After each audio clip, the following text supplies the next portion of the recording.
What's up, BSidesCharm? All right, so I got kept up till 4 o'clock in the morning last night. I feel like I have more energy than all of you. So can we try again? What's up, BSidesCharm? That's much better. How are you all doing today? My name is Shawn. It is Bring Your Boss to Work Day. So I brought my friend Taylor here. Hey, how y'all doing?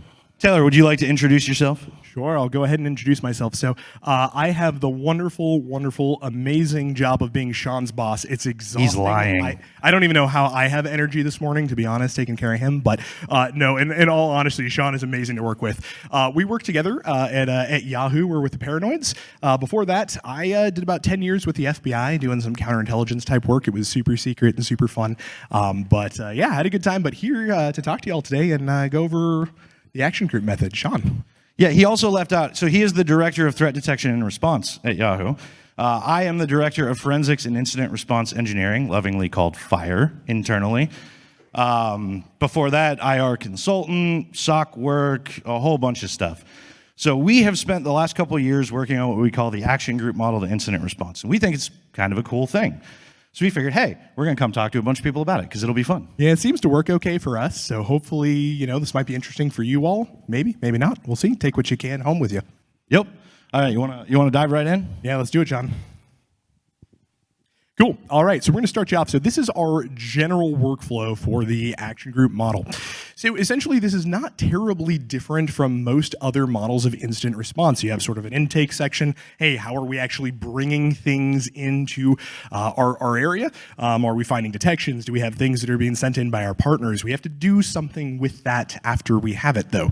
This goes into our triage section where we're really asking the basic facts of what's going on. Now, our folks that are in our FIRE area are essentially doing these first two areas. They're receiving things in, they're then asking the basic facts and trying to determine, do we have a problem here? Fundamentally, that's really what we're wondering. And really what we're looking for is there some sort of malicious activity that could be going on? And do we have something that's a big problem? That's what we mean by imminent material compromise that we have up there on the board right now. But if we do have those two things, we go into activating our action group. If we don't have those things, this is our normal BAU stuff. Hey, we've got maybe a phish email or something like that we need to deal with. Doesn't look like there's anything going on, whatever, we can handle that normally. But when we do have something that looks like it could be a big problem, we move into the action group. And this is really the gist of what we want to talk to you all today. This is where we bring in a number of different folks, a number of different partners from all across cybersecurity, human resources, legal, ethics and compliance, physical security, to work on these big major incidents when we do run into them. And this is really important. We'll get into the details of these in a few slides.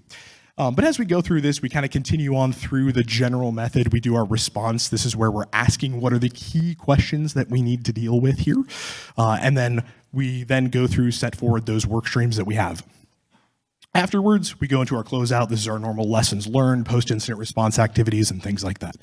But as we go forward, and as Shawn starts to walk you through all these, I want you to be really careful and be thinking about sort of this action group model, bringing a number of folks together, having these pre-established connections to be able to come in and provide oversight and assign things to a dedicated incident commander that can be really any of the individuals that you're working with. So anybody that's working in a SOC in our area, anybody that's working on our FIRE team can step up and be an incident commander with that guidance of that action group that we have across the organization. You get over you, Shawn. Yeah, go ahead, jump to the next one. So we'll go through each one a little bit, and something to bear in mind, your mileage will vary. We actually tried to extrapolate our plan out into a much more simplistic concept that can be applicable to your organization. So some of our language is removed, and we kind of open this up a little bit. So like intake. Intake is just how you find stuff. How does stuff come in? Do people tell you about bad stuff? Do you have detections? Do you have threat hunts? Do you have a threat intelligence team? It's ultimately about all of the different processes and feeds that feed into you finding bad stuff, or I should say at this point, investigatable things. It's really important to know your intakes because those are going to tell you what work you have to do. Those are going to tell you what gaps you might have as you look at your intake, so on and so forth. We're not going to spend a whole lot of time here. We'll go right to the next one. So triage. We simplified this one a little bit too. Basically, this is your general SOC, which I kind of hate the term SOC these days. IR, whatever case you want to make, your investigative teams are going to do this, and they're going to start here. So first thing they have to do is kind of ask themselves a very simple question, right? Is this bad? That's really the first question. If it's not, well, you're done. Hey, move on to the next thing. Or, tune it out. There's a whole bunch of other things you can do if it's not bad. But for the sake of the IR process, if it's not, you're good. If it is, then the next question you have to ask yourself, and this is really important, is does this meet the definition of an incident at my company? Your mileage may vary on what an incident is. Some places, every vulnerability that's critical is an incident. Some places, it's not. So your mileage could completely vary, but you have to ask, what is the definition of an incident? And this... Yeah, I was just going to add in there, Shawn, too. This is something you need to be asking yourself before you actually get into something that might be an incident. We talk about this a lot all the time. This is something that you don't want to be discussing right when you see something bad. Yes. So it's going to be really important to jump in there, talk with your folks, talk with your leadership, talk with your partners that you have, and make sure that you understand exactly what that means for your organization. There are lots of definitions of incident out there, but as Shawn was saying, this will highly depend on what your business is doing, what is valuable, what your crown jewels are, what your critical assets are. It's really important to make sure you define that early. So quick note on IR burnout. A lot of IR teams burn out because they don't have a clearly defined definition of an incident. So everything gets lumped on their shoulders and becomes an incident. That's not where you want to be. You need to define that very early so that you can say, hey, this is when we have an incident process, because incident processes are time consuming and involve lawyers, which is exhausting. Looking at you. Our lawyer is here, so I got to make some jokes. So if it's not, then what we do is we move it into a process where an analyst can handle it. So to use Taylor's early example of a phishing email, if it's one email, low impact, nothing bad happened, right? An analyst can handle that without a whole bunch of people. We don't need to spin up and call in the strike force or whatever words people use these days. All we need to do is just go mitigate that one little issue. It's what we call an event rather than an incident. Now, if it's an incident, that's where we come into the action group concept, and that's really important. So as you'll see as we work through the workflow, you initiate the action group meeting, you set up a comms channel, and you assign an incident commander. And we're going to take some time and dig through those components. So go ahead, Mr. Johnson. Cool. So let's talk a little bit about the action group. So we talk about this action group. We've said it a bunch, but like what actually is this? And really what we're looking at here and what we're talking about when we mean action group is getting stakeholders in the right place to be able to make operational decisions and to be able to provide the right guidance to the folks that are actually working the incident. So this is really, really important to establish this up front and determine who actually needs to be in the room. And this shouldn't be folks that are up in the C-suite. These should not be executives who are going to say, okay, cybersecurity stuff, bad guy doing something, all right, call the police. Like, not that, right?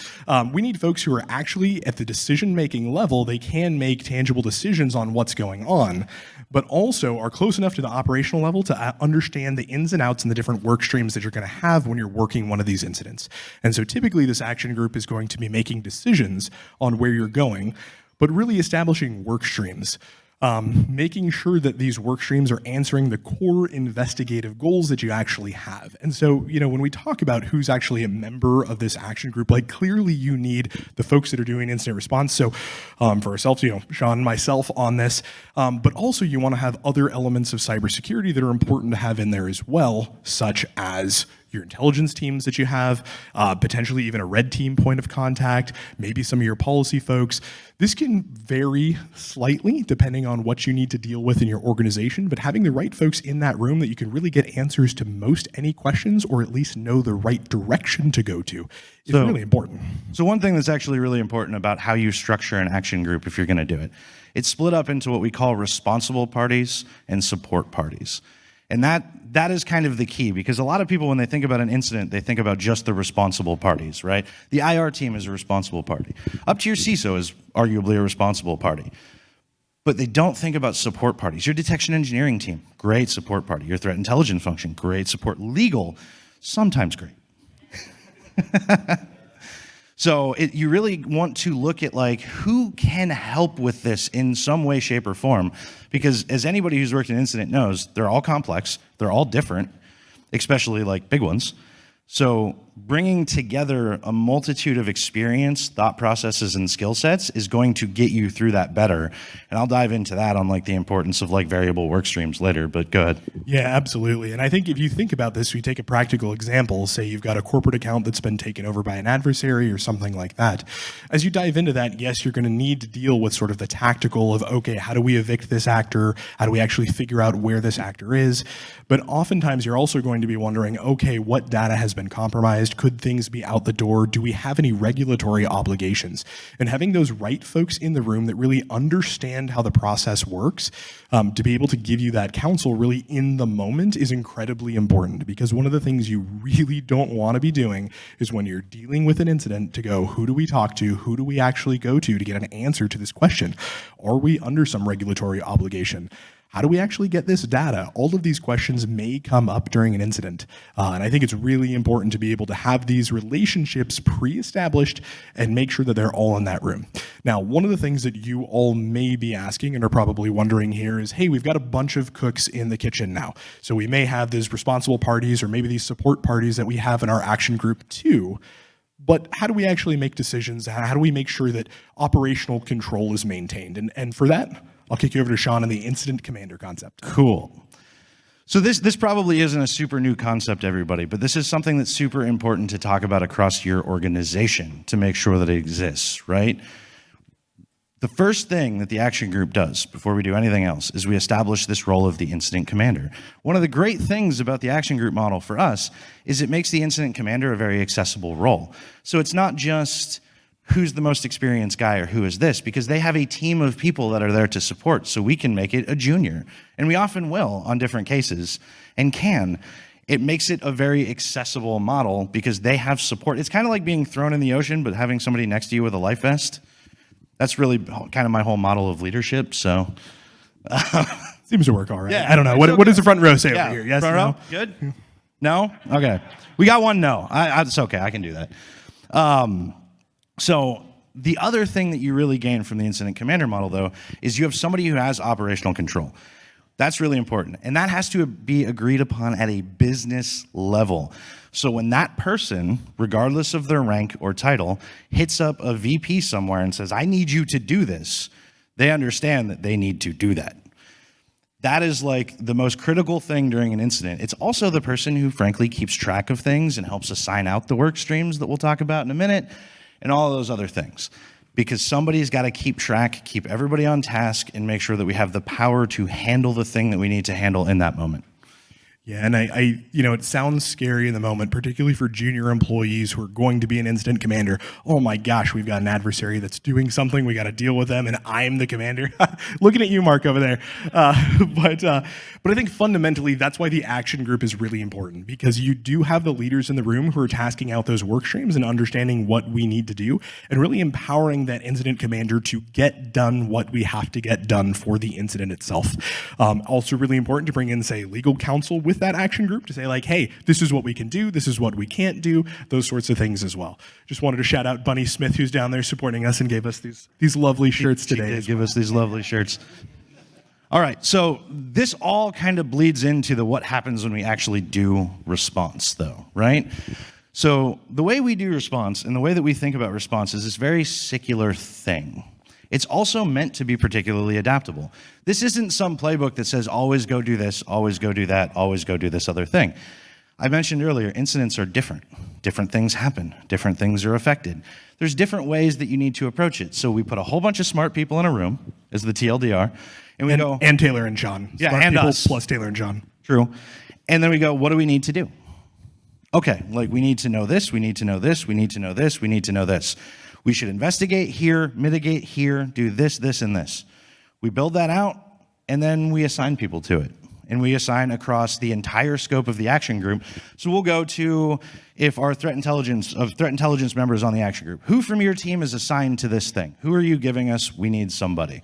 You have a work stream. You're going to do that. We'll build out this list. And then we assign it, and we get very secular. So the investigation portion happens.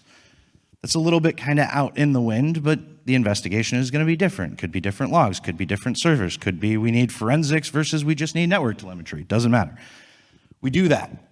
And then we come back together as an action group and say, hey, what have we learned? What do we know now? Well, with what we know now we can move back and establish some more work streams because new information means new actions that we can take. Yeah, absolutely. And I think, as we think about, hey, different types of attacks that you may see, okay, you've got ransomware, you've got, an account takeover or something like that. You may have SOPs for those things, and that's fantastic, but you're always going to be finding new information during your investigations that you're going to need to be able to pivot through.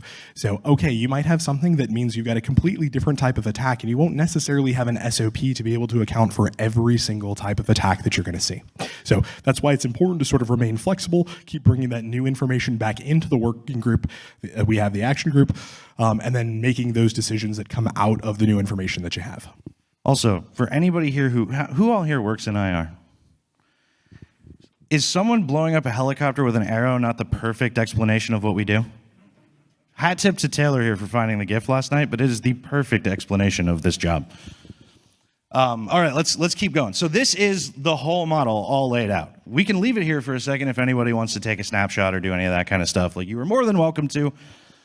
You might be thinking that we haven't yet covered post-incident activities, and we're going to do that with a completely different model in a minute, and we actually have time to do that. Give everybody a minute to take a picture first, and then we'll jump into the second model that we have that is going to be a very brief overview because we have a little bit of time that might be what we come talk to everybody about next time. Yeah, sounds good. Go ahead. Cool, let's go into it. Okay, so everything that we've talked about today is really part of what we call the threat detection and response cycle. So this cycle is really intended to explain everything that we need to do on our side to be able to detect and respond to different threats that are out there. So this is something that Shawn and I have been working through and really trying to understand, okay, so if we take a critical asset in the organization, something like that, we need to be able to do all of these different things. We need to go through each stage, essentially, and be able to cover all of these things and do it well. So for example, the first stage that we have, investigative tool management. This basically means we need some sort of tools to be able to use in our investigation. This could be a SIM, this could be Splunk, whatever, something like that. This could be a number of different things that we absolutely need to have to be able to run our investigation. We then need to develop use cases, and this is a little bit different from detections, but what we're essentially looking at here is, hey, can we establish high-level use cases of what we actually care about for something that's going on? For example, do we actually care about data being lost, something being sabotaged? Do we care about something going to a competitor? These types of things we need to understand, and how that could actually happen is something that we need to establish and talk about. Sort of that next stage, data architecture, hey, we need to have the logs and we need to have the data to be able to discover whatever use case that is. So if we care about data going out the door, how do we actually see that? Do we need some coverage on our endpoints? Do we need application logs? What is it that we actually need to be able to see that? Next stage, pretty self-explanatory. I think everybody gets this, building detections to actually describe those use cases and making sure we have those. Sort of next stage goes into alerting. We kind of separate these a little bit out. So yes, we need to build those detections, but we also need to present that in a way that really makes sense for our analyst. Does it actually elevate to somebody's eyes that are looking at a pane of glass? Now, that being said, this industry changes all the time. Attacks change all the time. You cannot account for a detection for every single bad thing that happens. Hence, we also include threat hunting in here as a component. As a relatively important part of a program, to be able to respond more quickly than the detection engineering process might take to look for stuff. Now, all of this feeds into all of it, right? Threat hunting feeds into detection. As we continue moving forward and we talk about the incident response and event investigation, that all feeds into detection. That feeds into data architecture. That feeds into everything. But that's basically what we were just walked through. The upfront of this whole talk was basically the workflow for stage 4. Now, what's really important, and this is where we get to the post-incident activity component, mitigation, automation, and control recommendations is one of the most important things that gets overlooked by IR people and investigative people a lot. We see things that happen. We see risks that other people might not see. We then need to take those risks, communicate them in a meaningful way to the business to bring proactive change or close those gaps. If we don't do that, we continue to see the same risks over and over and over again. You want to add on to that? Yeah, absolutely. And this is something that, as Shawn was saying, hey, we can't just live in a silo in incident response. We really have to be able to work with the rest of our partners that are out there, be they in different cybersecurity areas, be it in human resources. Maybe we have issues with something that isn't even technically related, like background investigations or something like that if we're dealing with insider threat type things. So anyway, just wanted to call that out, that this is another place where you can really leverage that action group that you use for operational things now for those sort of mitigation actions and automation that we want to do. You can then, they understand the incidents that you're seeing and can really help you throughout the rest of the organization make those changes, those upstream changes that you need to ensure that you're not seeing too much stuff coming down the pipe on the IR area. So that's basically the talk. And I have to say, you must be lucky or something, because this is the first time in my life I've given a talk that's like bang on time. Like just dead on the amount of time that we had. It was all the planning we did for this, right? Right? Yeah, the 1 hour last night. So that being said, it's also worth saying we don't have like an end slide. We totally have time for questions, I think, right? Yeah, questions? Okay, cool. None of this would have been possible without the conversations that we've had. Hell, some I've had with many of y'all who are probably in this audience, the people that we work with every day, except Mark. But none of this would have been possible without them. So we have a lot of people to thank, and we're not going to name them all, but like it's just very important to say that like this is not just us. Like this is a lot of experience and ideas that kind of built into this. Yeah, absolutely. Huge thank you to all those folks. And this has been, over the course of several years, we've been thinking through this and putting some of these things into practice, and we've found them really helpful. So if there's any elements of this, that you all want to take back to your organizations, please do. At the very least, hope it starts some good conversations about how we can build some partnerships internally, and as well get more folks becoming incident commanders and actually working through these things. Good finish. So for questions, if possible, or if you can, I would love if people would come up and like I will like come down here. That way they can say something into the mic. If not, you can raise your hand if you're not comfortable doing that. You just have to repeat the question. Got it. Hi, question for everyone, for you is that I get this for a 24/7 SOC, but for an action team, what happens if this happens on Saturday or Sunday? We call the action team. Yeah, we call the action team. So I think that's something that's really important, and I'm really glad you brought that up, actually, because this action group, particularly that core, the responsible parties in the action group, do need to be available. So we will call people in the middle of the night. We will call legal in the middle of the night if we need to, and we'll wake folks up. We actually prefer it. Yeah, we'll actually save incidents for early Saturday morning, maybe 3 a.m. or so, and then. But no, that's actually a really important part of it, right? You need to be able, especially if you don't have a 24/7 SOC or IR team, to be able to have that action group really at the beck and call of the folks that are working this. That is incredibly important, and you have to have that buy-in ahead of time as well. So it's not always easy convincing folks to be part of this action group, but usually you have some cool examples you can use, and you can sucker people like Bunny into it. But let's be honest, it extends past the action group, to be completely honest, right? Like, how many IR teams have full mitigation control across every possible bad thing that could happen on their network? Or do you maybe sometimes need to call somebody that doesn't like to pick up on the weekends? Like, that's just part of the job, calling people who don't like to pick up on the weekends. Like, they'll deal. That's why it's so important to have this kind of stuff agreed upon across, like, the higher up leadership of your company, because then they can be mad about it, but they know it might come. What else? Anyway, please.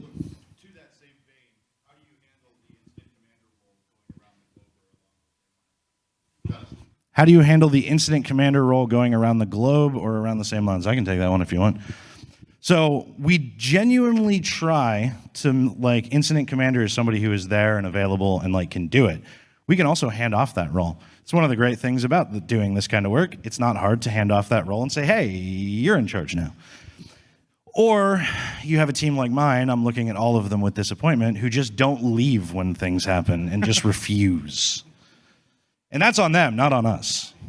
Yeah, so this actually speaks to the importance of making sure that everyone in your SOC or IR area is really trained to do this and gets the experience. So if folks haven't done this before, hey, get them to tag along in shadow, something like that. You got to make sure that everybody really can step up into that incident commander role because, hey, you may need to be able to transfer something over across the weekend, something like that. Or you may have folks pulled off onto multiple incidents or something, which does happen in the IR world. The other thing that's worth mentioning is it's really the first couple hours that are critical anyway, because that's when you take your first pass on work streams, you figure out what you want to do, and then people go off and start working, right?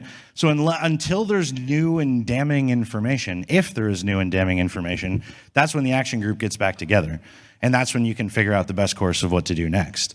So it's very much a like meet, plan, work, meet, plan, work, round and round in a circle. All right, what else? Go ahead, sir. Whoever. All right, Ali, come over. So it sounds like you guys have put this in effect in the last, year or so? Something like that, a couple of years? So what's the trade-off between the red tape that comes with bureaucracy when you add in all these different teams and their let's just say, ability to rapidly respond to something is different than what IR or security teams usually do. So what's been your trade-off or how you worked through that challenge? Yeah, so there's a really important component to the action group. Hey, deal with it. There's a really important component to the action group that we talked about earlier, right? That's the responsible parties and support parties. Now I'll let you talk. Yeah, absolutely. So I guess I'll talk a little bit over Shawn here. But yeah, I think fundamentally, this is why you need to pre-establish the action group and make sure that you have not just a commitment of the responsible parties to actually show up, but to actually get the job done and really make sure they are pushing off the current work that they have. So we have a lot of times where we have legal counsel or someone else who is dealing with other things that are going on. But when we do activate that action group, there's an understanding on all those parties that that is the priority to do right now. So getting that buy-in ahead of time is incredibly important to do. And that's really how we've sort of fought that red tape. Now, it's not always perfect, but generally for those responsible parties that you have, making sure that they understand that, oh, Bunny wants to jump in, this is going to be good. So one of the pieces I want to add to this is appropriate air cover. One of the red tape killers is having somebody that's got the facility to talk to the rest of them and make them stand down. And that's where you make friends with your HR, your legal counsel, somebody that can give you that air cover. And that's the other piece of the puzzle, because without that, without having the effective partners, you are going to get bogged down in the red tape.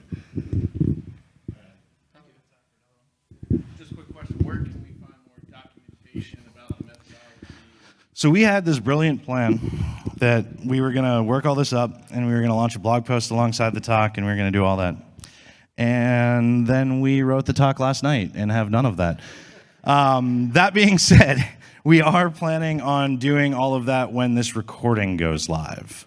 So like we should have companion stuff and like the actual workflows and all that kind of stuff around that time. Presuming that legal approves or I decide not to listen. All right, we probably got time for one more. Anybody? Please.